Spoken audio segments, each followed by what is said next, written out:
Hey guys, how's it going? This is just going to be a quick update video or heads up on the upcoming changes to Warframe in June that we'll be getting as part of the 7 Crimes of Kullervo update. First up is static Undercroft portals. These will offer you a path to engage with the Undercroft game mode, post-Oreworm boss fight with potentially tougher enemies, and will become functional after having unlocked at least 7 degrees, with the best part being guaranteed Duviri arcanes as rewards. There's also going to be a UI indicator on the star chart for Duviri that shows the current offerings or current roll of available gear. Saves you time and hopefully reduces frustrations with regards to host migrations from players not being happy with their roll of frame and weapons. A couple of other changes that I thought were still worthy of including: maw fishing will be made easier with an increase of about 33% to the time limit, though this is not confirmed. Drifter specific keybinds are also going to be a thing, incredibly useful and will hopefully help with the awkward switching between gun and melee sometimes. And finally,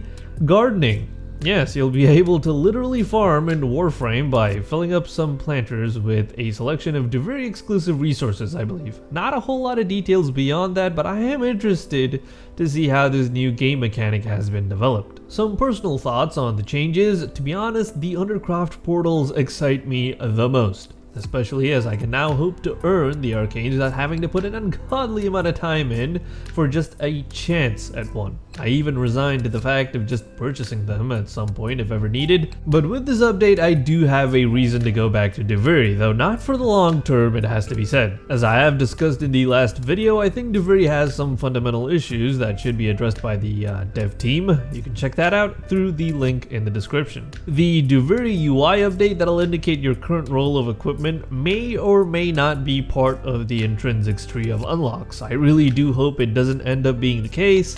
It's very silly to put a quality of life update like that, which does help mitigate the tedious back and forth ordeal involving Titian's Cave, behind any sort of wall. It's as silly as locking the ability to run behind a skill tree in Dying Light 2. So yeah, for those of you who do find Duviri enjoyable, these changes are sure to add more to your experience. For those of you guys who don't find Duviri or Warframe in general enjoyable, I want to know, what are you guys playing these days? Just curious. I would like to pivot the channel towards content that reaches a wider audience or is at least a little more interesting for you guys, but the last time I tried doing that, this channel basically got nuked by the algorithm. It's not easy, but hey, the YouTube algorithm changes on a whim sometimes, so yeah. What do you guys find is a better time sink than Warframe these days? And also a reminder, Patreon and the merch store help support content like the last video on Duviri and Roguelikes through history. Otherwise, you can always join me on Discord. Links to everything are in the description. Thanks so much for watching, guys.